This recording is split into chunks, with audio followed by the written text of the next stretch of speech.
So student आज discuss करते हैं क्लास 8 का subject maths Hindi medium NCERT book for CBSE.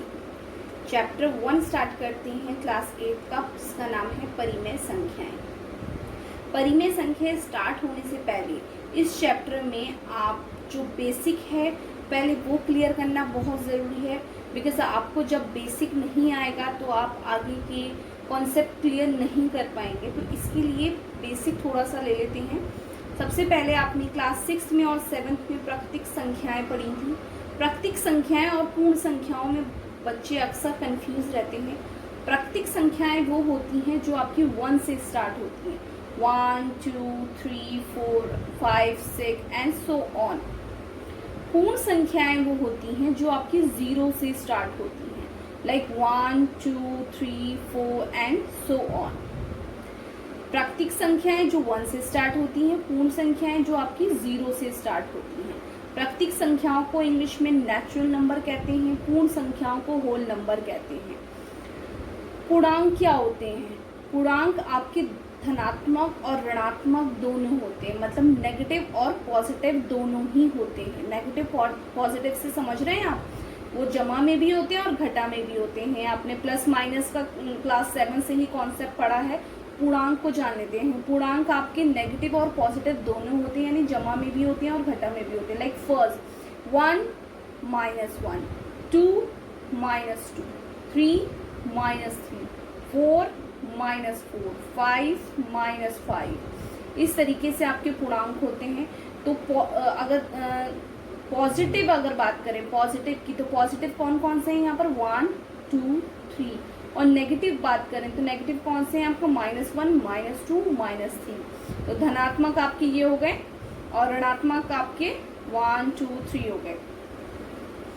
उसके बाद आती है परिमेय संख्याएं, जो कि चैप्टर का नाम भी है आपका, वो है परिमेय संख्याएं। परिमेय संख्याएं क्या होती हैं? परिमेय संख्याएं सबसे पहले तो आपको ये जरूरी है, जो p/q की फॉर्म में लिखी होती है उसको हम परिमेय संख्याएं बोलते हैं। किस तरीके से लिखी होती है? p/q की फॉर्म में लिखी होती है। p/q मतलब जैसे 1/2, 3/5, 6/10, 15/28, इस तरीके से जो नंबर्स लिखे हुए होते हैं, जो संख्याएं इस तरीके से लिखी होती है बटे में करके या अपॉन में करके, उसको हम परिमेय संख्याएं बोलते हैं, यानी रैशनल नंबर बोलते हैं। जहाँ पर आपका q की वैल्यू कभी भी 0 नहीं हो सकती। दैट मीन्स ये q जो है यहाँ पर कभी 0 नहीं होगा, मतलब 1/0, 3/0, 6/0, इस तरीके से कभी नहीं होगा। तो ये संख्याएं आपकी होती है pq की फॉर्म में होती हैं, जिसको हम इस तरीके से लिखते हैं। अब मैं आपको थोड़ा सा और क्लियर कर देती हूँ। यहाँ ऋणात्मक और धनात्मक के लिए पूर्णांक पर दोबारा से आती हूँ। यहाँ पर आपने क्लास 6 में आप नंबर लाइन पढ़ा करते थे। क्लास 6 में और 7th में आपने नंबर लाइन पढ़ी थी। इस तरीके से आप देख रहे हैं, जैसे कि पूर्णांक के लिए मैं ये समझा रही हूँ आपको।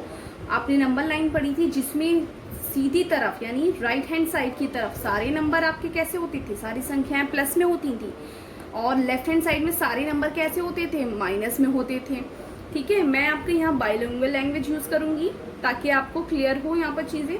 क्योंकि देखिए बच्चे, आप अगर क्लास 6 7th 8th में हिंदी मीडियम में पढ़ते हैं और जब आप 11th में जब मैथ्स लेते हैं सीबीएसई में, तो वो आपको इंग्लिश में ही पढ़ना होता है। तो यहाँ आप दोनों ही लैंग्वेज में कोशिश करें कि आपको प्राकृतिक संख्याएं पता हो कि उसको नेचुरल नंबर कहते हैं, पूर्ण संख्याओं को होल नंबर कहते हैं, पूर्णांक को आप रैशनल नंबर कहते हैं, वो इंटीजर्स कहते हैं, परिमेय संख्याएं को यहाँ पर रैशनल नंबर कहते हैं। फिर भी मैं आपकी जानकारी के तौर पर यहाँ पर इंग्लिश में लिख दूंगी इनके नाम, ताकि आपको याद रहे। तो बात करते हैं पूर्णांक की। में पूर्णांक कैसे होते हैं? जमा में भी होते हैं और माइनस में भी होते हैं, ऋणात्मक और धनात्मक दोनों होते हैं। तो ये जो आप नंबर देख रहे हैं 0 बीच में रखा है, और उसके राइट हैंड साइड पे सारे नंबर कैसे हैं? पॉजिटिव हैं। और 0 बीच में लेफ्ट हैंड साइड पे सारे नंबर कैसे हैं? आपके नेगेटिव हैं।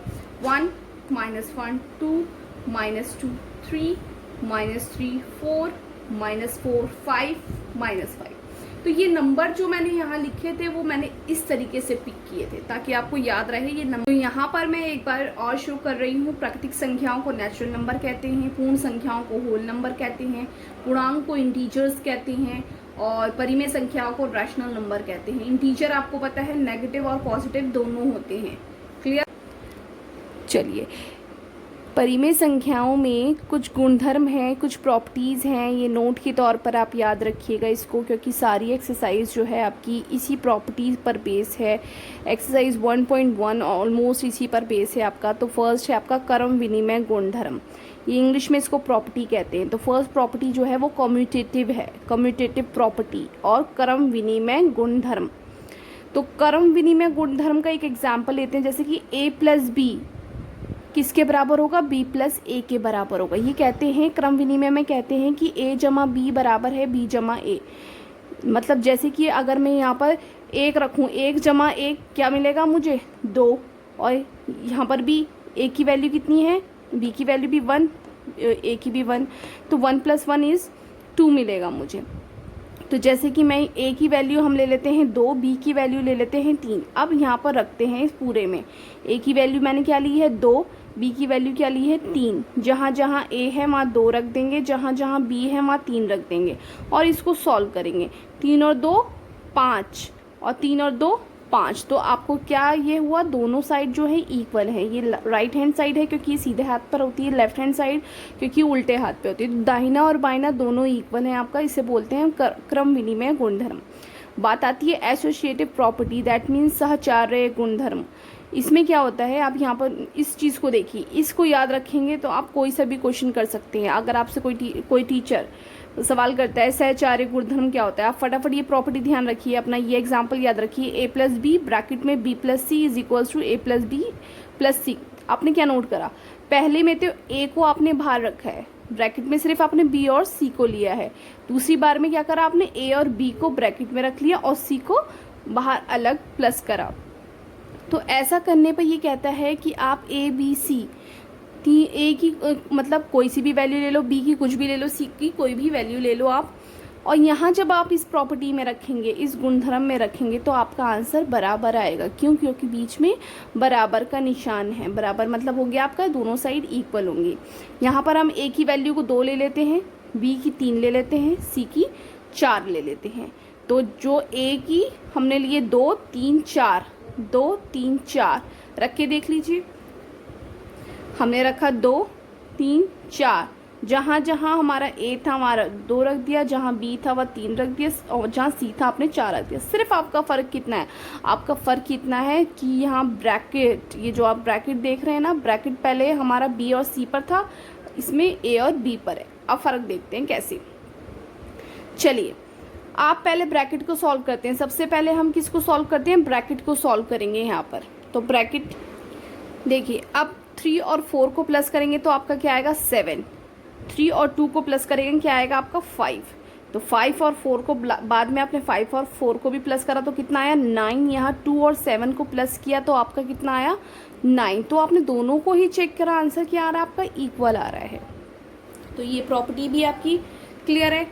उसके बाद पढ़ते हैं डिस्ट्रीब्यूटिव प्रॉपर्टी, इसको बोलते हैं वितरकर्ता गुणधर्म।